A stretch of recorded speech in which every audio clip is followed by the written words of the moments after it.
మీనరాశిలో జన్మించిన బంధుమిత్రులందరికీ నమస్కారం. మనం ఇప్పుడు 2020వ సంవత్సరం నుండి 2027వ సంవత్సరం వరకు అంటే శ్రీ పరాభవనామ సంవత్సరంలో మీనరాశి వారి జీవితం ఎలా ఉండబోతుందో చాలా వివరంగా తెలుసుకుందాం. ఈ సంవత్సరం మీ రాశి వారికి కొన్ని చాలా ముఖ్యమైన పెద్ద మార్పులు జరగబోతున్నాయి. గ్రహాల కదలికలు మీ జీవితంలోని ప్రతి అంశాన్ని అంటే మీ ఆరోగ్యం, డబ్బు, ఉద్యోగం, పెళ్లి, కుటుంబం వంటి అన్ని విషయాలను ప్రభావితం చేయబోతున్నాయి.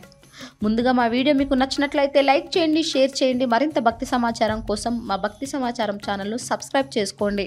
ముందుగా ఈ సంవత్సరంలో ముఖ్యమైన గ్రహాలు ఎక్కడ ఉన్నాయో చూద్దాం.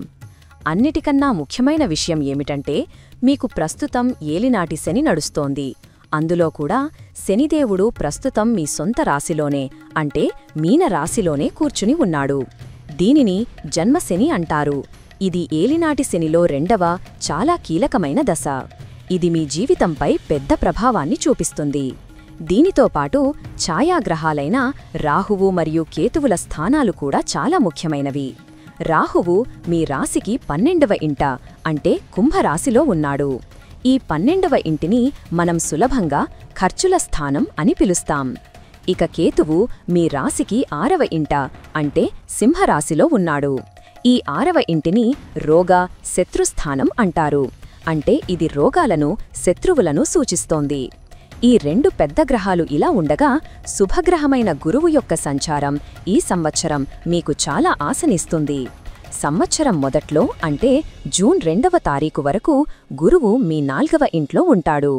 4వ ఇంటు అంటే సుఖం, తల్లి, ఇల్లు, వాహనాలకు సంబంధించినది. ఆ తర్వాత జూన్ 2 నుండి అక్టోబర్ 31వ తారీఖు వరకు గురువు మీ 5వ ఇంటిలోకి ప్రవేశిస్తాడు.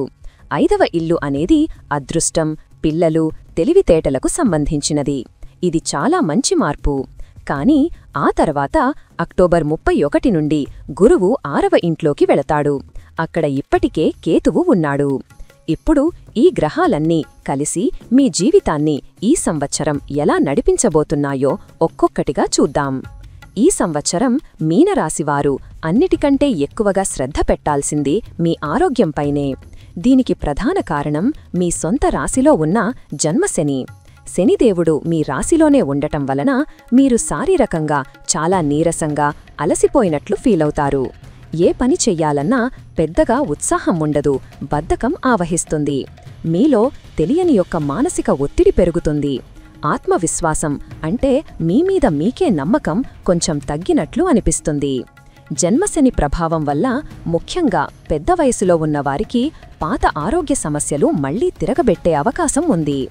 ముఖ్యంగా ఎముకలకు సంబంధిన నొప్పులు, కీళ్ల నొప్పులు, దంతాలకు సంబంధిన సమస్యలు ఎక్కువగా ఇబ్బంది పెడతాయి. చిన్న సమస్యే కదా అని దేనిని వదిలేయకండి, వెంటనే డాక్టర్ను కలవడం చాలా ముఖ్యం. ఇక రాహువు 12వ ఇంట్లో ఉండటం వలన మీకు నిద్రలేమి సమస్యలు బాగా ఇబ్బంది పెట్టవచ్చు. రాత్రిపూట సరిగ్గా నిద్ర పట్టకపోవడం, పీడకలలు రావడం, లేనిపోని ఆలోచనలతో మనసు గజిబిజిగా ఉండటం జరగవచ్చు. ఇది మీ మానసిక ఆరోగ్యంపై ప్రభావం చూపుతుంది. అంతేకాదు 12వ ఇల్లు హాస్పిటల్ ఖర్చులను కూడా సూచిస్తోంది. కాబట్టి ఆరోగ్యం విషయంలో డబ్బు ఖర్చయ్యే అవకాశాలు కూడా ఉన్నాయి. అయితే ఇన్ని సమస్యల మధ్య ఒక అద్భుతమైన శుభవార్త ఏమిటంటే కేతువు మీ 6వ ఇంట్లో బలంగా కూర్చోవడం. ఇది చాలా పాజిటివ్ విషయం. 6వ ఇల్లు రోగాల స్థానమైనప్పటికీ అక్కడ కేతువు ఉండటం వలన మీకు రోగాలను తట్టుకునే శక్తి, వాటిని జయించే బలం విపరీతంగా పెరుగుతుంది. ఒకవేళ అనారోగ్యం వచ్చినా మీకు సరియైన డాక్టర్ దొరుకుతారు, సరియైన మందులు పనిచేస్తాయి. చాలా కాలంగా మిమ్మల్ని ఇబ్బంది పెడుతున్న దీర్ఘకాలిక సమస్యల నుండి మీకు మంచి ఉపశమనం లభిస్తుంది. కాబట్టి ఆరోగ్య సమస్యలు వచ్చినా మీరు వాటి నుండి త్వరగా బయటపడతారనే ధైర్యంతో ఉండండి. సంవత్సరం చివరిలో అంటే అక్టోబర్ 31 తరువాత గురువు కూడా 6వ ఇంట్లోకి కేతువు దగ్గరకు వస్తాడు. ఇది కొంచెం జాగ్రత్తగా ఉండాల్సిన సమయం. ఆరోగ్యంపై మరింత శ్రద్ధ పెట్టాలి. మొత్తం మీద ఈ సంవత్సరం మీ ఆరోగ్యానికి క్రమశిక్షణ చాలా అవసరం. మంచి ఆహారం, వ్యాయామం, ధ్యానం చెయ్యడం వలన మీరు శని, రాహువుల ప్రభావాన్ని చాలా వరకు తగ్గించుకోవచ్చు. డబ్బు విషయంలో ఈ సంవత్సరం చాలా ఆసక్తికరంగా ఉండబోతోంది. ఒక పక్క డబ్బు నీళ్లలా ఖర్చవుతోంది, మరోపక్క ఊహించని మార్గాల నుండి డబ్బు వస్తోంది. ముందుగా ఖర్చుల గురించి మాట్లాడితే రాహువు మీ 12వ ఇంట్లో అంటే ఖర్చుల స్థానంలో ఉండటం వలన ఈ సంవత్సరం మీకు ఖర్చులు చాలా ఎక్కువగా ఉంటాయి. మీరు అస్సలు ఊహించని ఖర్చులు, ఆపలేని ఖర్చులు మీ ముందుకు వచ్చి నిలబడతాయి. అవి హాస్పిటల్ ఖర్చులు కావచ్చు, ఇంటి రిపేర్లు కావచ్చు, బండి రిపేర్లు కావచ్చు, లేదా శుభకార్యాల కోసం కావచ్చు. చేతిలో డబ్బు నిలబడటం కష్టంగా అనిపిస్తుంది. దీనికి తోడు జన్మశని ప్రభావం వల్ల మీకు రావలసిన డబ్బు కొన్నిసార్లు ఆలస్యం కావచ్చు. మీరు కష్టపడి పనిచేసినా దానికి తగిన డబ్బు వెంటనే చేతికి అందకపోవచ్చు. ఇది మీకు కొంచెం నిరాశను కలిగిస్తుంది. ఈ శని మరియు రాహువుల కాంబినేషన్ వలన, అంటే రాబడి నెమ్మదిగా ఉండి ఖర్చులు వేగంగా ఉండటం వలన కొంతమంది అప్పులు చేయవలసిన పరిస్థితి కూడా రావచ్చు. అయితే ఇక్కడే గురుగ్రహం మిమ్మల్ని ఆదుకోవడానికి వస్తున్నాడు. సంవత్సరం మొదట్లో అంటే జూన్ 2 వరకు గురువు మీ 4వ ఇంట్లో ఉంటాడు. ఇది చాలా మంచి సమయం. ఈ సమయంలో మీరు డబ్బు ఖర్చు పెట్టినా అది మంచి పనులకే ఖర్చు పెడతారు. ఉదాహరణకు కొత్త ఇల్లు కొనడం, లేదా ఉన్న ఇంటిని బాగు చేయించడం, కొత్త బండి కొనడం, లేదా భూమి లాంటి స్థిరాస్తులపై పెట్టుబడి పెట్టడం వంటివి చేస్తారు. ఇలాంటి పెద్ద పనులు ఏమైనా ప్లాన్ చేస్తుంటే జూన్ 2 లోపు పూర్తి చేసుకోవడం చాలా మంచిది. ఆ తరువాత జూన్ 2 నుండి అక్టోబర్ 31 వరకు గురువు మీ 5వ ఇంట్లోకి వస్తాడు. ఇది ఈ సంవత్సరంలోనే మీ ఫైనాన్స్కు గోల్డెన్ పీరియడ్ అని చెప్పాలి. 5వ ఇల్లు అదృష్టాన్ని, ఊహించని లాభాలను ఇస్తుంది. ఈ సమయంలో మీకు అకస్మాత్తుగా డబ్బు చేతికి అందుతుంది. మీరు పెట్టిన పాత పెట్టుబడుల నుండి మంచి లాభాలు రావచ్చు, ఉద్యోగంలో బోనస్ రావచ్చు, లేదా మీకు రావలసిన పాత బాకీలు వసూలు కావచ్చు. మీ ఆర్థిక పరిస్థితి చాలా మెరుగుపడుతుంది. కాని అక్టోబర్ 31 తర్వాత గురువు 6వ ఇంట్లోకి వెళుతాడు. ఇది అప్పుల స్థానం, రుణస్థానం. ఈ సమయంలో మీరు కొత్తగా అప్పులు చేయడం లేదా పెద్ద లోన్లు తీసుకోవడం వంటివి చెయ్యకూడదు. చాలా జాగ్రత్తగా ఉండాలి. మొత్తం మీద డబ్బు విషయంలో సంవత్సరం మధ్యలో జూన్, అక్టోబర్ వచ్చిన డబ్బును జాగ్రత్తగా దాచుకుని రాహువు వలన అయ్యే ఖర్చులను ప్లాన్ చేసుకుంటే మీరు ఈ సంవత్సరాన్ని ఆర్థికంగా బాగానే ముగించగలుగుతారు. మీ కెరీర్ విషయానికి వస్తే ఇది కష్టే ఫలి అనే సూత్రాన్ని గుర్తుచేసే సంవత్సరం. జన్మశని ప్రభావం వలన మీరు మీ ఉద్యోగంలో లేదా వ్యాపారంలో చాలా కష్టపడవలసి ఉంటుంది. ఉద్యోగంలో ఉన్నవారికి పని ఒత్తిడి విపరీతంగా పెరుగుతుంది. మీ పై అధికారులు మీకు అదనపు బాధ్యతలు అప్పగిస్తారు. మీరు ఎంత కష్టపడి పనిచేసినా దానికి తగిన గుర్తింపు లేదా ప్రమోషన్ వెంటనే రాకపోవచ్చు. మీతో పాటు పనిచేసేవారు కూడా అంతగా సపోర్ట్ చేయకపోవచ్చు. ఇది చూసి మీరు నిరాశపడకూడదు. కోపంతో ఉద్యోగం మానేయకూడదు. శనిదేవుడు మిమ్మల్ని పరీక్షిస్తున్నాడు. మీరు చెయ్యాల్సింది ఒక్కటే, ఓపికతో మీ పని మీరు తప్పులు లేకుండా చేసుకుంటూ పోవాలి.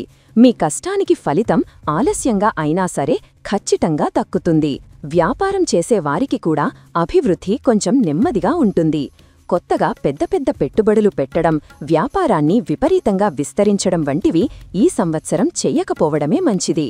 ఉన్న వ్యాపారాన్ని కాపాడుకోవడంపై ఎక్కువ దృష్టి పెట్టాలి. ఇక కొత్త ఉద్యోగం కోసం ప్రయత్నం చేస్తున్న వారికి జన్మశని వలన ప్రయత్నాలు ఆలస్యం కావచ్చు.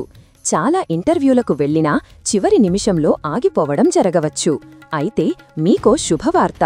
జూన్ నుండి అక్టోబర్ మధ్యలో గురువు మీ 5వ ఇంట్లో బలంగా ఉన్నప్పుడు మీ అదృష్టం కూడవుతుంది. ఆ సమయంలో మీరు ప్రయత్నిస్తే చాలా మంచి ఉద్యోగం దొరికే అవకాశాలు బలంగా ఉన్నాయి.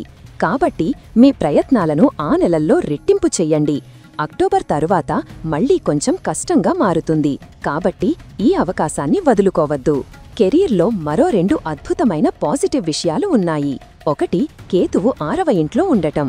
ఇది మీ ఆఫీస్లో గాని వ్యాపారంలో గాని ఉన్న పోటీని తట్టుకునే శక్తినిస్తుంది. మీ శత్రువులు అంటే మీకు వ్యతిరేకంగా పనిచేసే వారిపై మీరు విజయం సాధిస్తారు. మీ తెలివితేటలతో సమస్యలను పరిష్కరించి మంచి పేరు తెచ్చుకుంటారు. ముఖ్యంగా టెక్నికల్ ఫీల్డ్స్, రీసెర్చ్ వంటి రంగాలలో ఉన్నవారికి ఇది చాలా మేలు చేస్తుంది. 2, రాహువు 12వ ఇంట్లో ఉండటం. ఇది విదేశీ ప్రయాణాలకు నంబర్ 1 స్థానం. ఎవరైతే ఉద్యోగం కోసం, ప్రాజెక్టు కోసం విదేశాలకు వెళ్లాలని గట్టిగా ప్రయత్నిస్తున్నారో వారికి ఈ సంవత్సరం ఆ కల ఖచ్చితంగా నెరవేరుతుంది. విదేశీ క్లయింట్లతో పనిచేసే వారికి కూడా చాలా బాగుంటుంది. కుటుంబ విషయాలకు వస్తే ఈ సంవత్సరం కొన్ని సవాళ్లు, కొన్ని తీపి కబుర్లు రెండూ ఉన్నాయి. ముందుగా పెళ్లి కాని వారి గురించి చూస్తే శనిదేవుడు మీ మొదటి ఇంట్లో ఉండి నేరుగా 7వ ఇంటిని చూస్తున్నాడు. శనిదేవుడి చూపు ఎక్కడ పడితే ఆ విషయాలు ఆలస్యమవుతాయి. కాబట్టి మీ పెళ్లి ప్రయత్నాలు చాలా నెమ్మదిగా సాగుతాయి. సంబంధాలు ఖాయం అయినట్లే చివరి నిమిషంలో వాయిదా పడటం జరగవచ్చు. ఇది చాలా ఫ్రస్ట్రేషన్ కలిగిస్తుంది. అయితే నిరాశపడకండి. జూన్ నుండి అక్టోబర్ మధ్యలో గురు బలం మీకు తోడవుతుంది. గురువు 5వ ఇంట్లోకి వచ్చి తన శుభదృష్టిని మీ 7వ ఇంటిపై వేస్తాడు. గురువు యొక్క ఈ సపోర్ట్ శని వలన కలిగే ఆలస్యాన్ని తగ్గిస్తుంది. ఈ 5 నెలల కాలంలో మీ పెళ్లి ప్రయత్నాలు వేగవంతమై పెళ్లి ఖాయమయ్యే అవకాశాలు చాలా బలంగా ఉన్నాయి. కాబట్టి పెళ్లి కోసం సీరియస్గా చూస్తున్నవారు ఈ సమయాన్ని బాగా ఉపయోగించుకోవాలి. ఇక ఇప్పటికే పెళ్లి అయినవారి విషయానికి వస్తే శనిదేవుడి 7వ ఇంటి చూపు వలన భార్యాభర్తల మధ్య అపార్థాలు వచ్చే అవకాశం ఉంది. చిన్న చిన్న విషయాలకే గొడవలు పెద్దవి కావచ్చు. ఒకరికొకరు దూరంగా ఉన్నట్లు అనిపించవచ్చు. ఈ సమయంలో మీరు గుర్తుపెట్టుకోవలసిన ఒకే ఒక్క మాట సహనం. మీ భాగస్వామితో మాట్లాడేటప్పుడు మాటలు జారకుండా చూసుకోవాలి. వారు చెప్పేది పూర్తిగా వినాలి. ఇది మీ బంధానికి ఒక పరీక్షా సమయం. ఓపికతో ఉంటే ఈ గండాన్ని దాటవచ్చు. పిల్లల విషయానికి వస్తే మీనరాశివారికి ఈ సంవత్సరం ఒక అద్భుతమైన శుభవార్త ఉంది. 5వ ఇల్లు పిల్లల స్థానం. ఆ ఇంట్లోకి శుభగ్రహమైన గురువు జూన్ నుండి అక్టోబర్ వరకు వస్తున్నాడు. ఇది సంతానం కోసం ఎదురుచూస్తున్న దంపతులకు అత్యంత అనుకూలమైన సమయం. మీ ప్రయత్నాలు ఫలించి సంతాన యోగం కలిగే అవకాశాలు 100% ఉన్నాయి. ఇప్పటికే పిల్లలు ఉన్నవారికి మీ పిల్లల జీవితంలో మంచి అభివృద్ధి కనిపిస్తుంది. వారు చదువులో రాణించడం, అవార్డులు గెలవడం లేదా మీకు మంచి పేరు తీసుకురావడం చేస్తారు. వారిని చూసి మీరు చాలా గర్వపడతారు. మీనరాశి విద్యార్థులకు ఇది ఒక రకంగా చాలా మంచి సంవత్సరం అని చెప్పాలి. గ్రహాలు మీకు బాగా సపోర్ట్ చేస్తున్నాయి. సంవత్సరం మొదట్లో జూన్ వరకు గురువు 4వ ఇంట్లో ఉంటాడు. ఇది చదువుకోవడానికి ఇంట్లో ప్రశాంతమైన వాతావరణాన్ని ఇస్తుంది. ముఖ్యంగా మీ తల్లి నుండి మీకు పూర్తి సపోర్ట్ లభిస్తుంది. ఆ తరువాత జూన్ నుండి అక్టోబర్ వరకు గురువు 5వ ఇంట్లోకి వస్తాడు. 5వ ఇల్లు మీ తెలివితేటల స్థానం. ఈ సమయంలో మీ మైండ్ చాలా చురుకుగా పనిచేస్తుంది. ఏకాగ్రత మరియు జ్ఞాపక శక్తి అద్భుతంగా పెరుగుతాయి. కష్టమైన సబ్జెక్టులు కూడా చాలా సులభంగా అర్థమవుతాయి. దీనికి తోడు మరో 2 గ్రహాలు మీకు హెల్ప్ చేస్తున్నాయి. రాహువు 12వ ఇంట్లో ఉండటం. విదేశాలలో చదువుకోవాలి అనుకునే విద్యార్థుల కల నెరవేరుతుంది. వీసా, అడ్మిషన్ ప్రాసెస్ అంతా సులభంగా పూర్తవుతుంది. ఇక కేతువు 6వ ఇంట్లో ఉండటం. పోటీ పరీక్షలు రాసేవారికి ఇది ఒక వరం. ఈఎంసీటీ, నీట్, సివిల్స్, బ్యాంక్ ఎగ్జామ్స్ లాంటి పరీక్షలలో మీలో పోరాట స్ఫూర్తి పెరిగి మీ పోటీదారులను దాటి మీరు మంచి ర్యాంక్ సాధిస్తారు. ముఖ్యమైన పరిహారాలు: ఈ సంవత్సరం జన్మశని మరియు రాహువుల ప్రభావాన్ని తగ్గించుకుని గురువు మరియు కేతువుల మంచి ఫలితాలను పెంచుకోవడానికి మీరు కొన్ని సింపుల్ పరిహారాలు పాటించడం చాలా అవసరం. శనిదేవుడి కోసం ఇది అన్నిటికంటే ముఖ్యం. ప్రతి శనివారం లేదా కనీసం మీకు వీలైన శనివారాలు అయినా దగ్గరలో ఉన్న శనిదేవుడి గుడికి వెళ్లి నువ్వుల నూనెతో తైలాభిషేకం చేయడం చాలా మంచిది. అలాగే శనివారం రోజు పేదవారికి, వృద్ధులకు లేదా వికలాంగులకు నల్లని వస్త్రాలు, నువ్వులు, నూనె లేదా భోజనం దానం చేయడం వలన శనిదేవుడు శాంతిస్తాడు. రాహువు కోసం రాహువు ప్రభావం తగ్గించుకోవడానికి ప్రతి మంగళవారం దుర్గాదేవిని లేదా సుబ్రహ్మణ్యేశ్వర స్వామిని పూజించడం చాలా మంచిది. ప్రతిరోజు లేదా మంగళవారం నాడు రాహు మంత్రాన్ని చదవడం వలన మీ మనసులోని ఆందోళన, ఒత్తిడి తగ్గి అనవసరమైన ఖర్చులు కూడా అదుపులోకి వస్తాయి. సాధారణ సలహా: ఈ సంవత్సరం మీకు ఏలినాటి శని నడుస్తోంది కాబట్టి అన్నిటికన్నా ముఖ్యమైన పరిహారం క్రమశిక్షణ. మీ పని మీరు నిజాయితీగా చెయ్యండి. ఎవరినీ మోసం చెయ్యకండి. పెద్దవారిని గౌరవించండి. కష్టపడి పనిచేయండి. శనిదేవుడు కష్టపడేవారికే విజయాన్ని ఇస్తాడు. మొత్తం మీద చూసుకుంటే మీనరాశివారికి ఈ 2026-2027 సంవత్సరమనేది జన్మశని రూపంలో ఒక పెద్ద పరీక్షా సమయం. ఇది మీ ఓపికను, మీ బలాన్ని పరీక్షిస్తుంది. కానీ అదే సమయంలో గురువు మరియు కేతువుల రూపంలో మీకు గొప్ప విజయాలు, అదృష్టం కూడా రాబోతున్నాయి. ఆరోగ్యం, డబ్బు ఖర్చుల విషయంలో జాగ్రత్తగా ఉండాలి. ముఖ్యంగా సంవత్సరం మధ్యలో అంటే జూన్ నుండి అక్టోబర్ 2026 వరకు ఉన్న సమయం మీకు చాలా అదృష్టాన్ని తెస్తుంది. కొత్త ఉద్యోగాలు, పెళ్లి, సంతానం, ఆర్థిక లాభాలు వంటి ముఖ్యమైన పనులన్నీ ఈ సమయంలో ప్లాన్ చేసుకుంటే విజయం మీదే. శత్రువులపై గెలుపు, పరీక్షలలో విజయం, విదేశీ ప్రయాణాలు ఈ సంవత్సరం మీకు ఖచ్చితంగా లభించే బహుమతులు. ఓపిక, దైవభక్తి మరియు కష్టపడే తత్వంతో మీరు ఈ జన్మశని ప్రభావాన్ని దాటి ఈ సంవత్సరంలో గొప్ప విజయాన్ని సాధిస్తారు. ఈ వీడియో మీకు నచ్చినట్లయితే లైక్ చెయ్యండి, షేర్ చెయ్యండి. ఇలాంటి మరిన్ని వీడియోల కోసం ఛానల్ను సబ్స్క్రైబ్ చేసుకోండి. అలాగే బెల్ ఐకాన్ను నొక్కండి. దీని ద్వారా మేము చేసే ప్రతి వీడియో నోటిఫికేషన్ రూపంలో మీ వద్దకు చేరుతుంది. సర్వే జనా సుఖినో భవంతుః.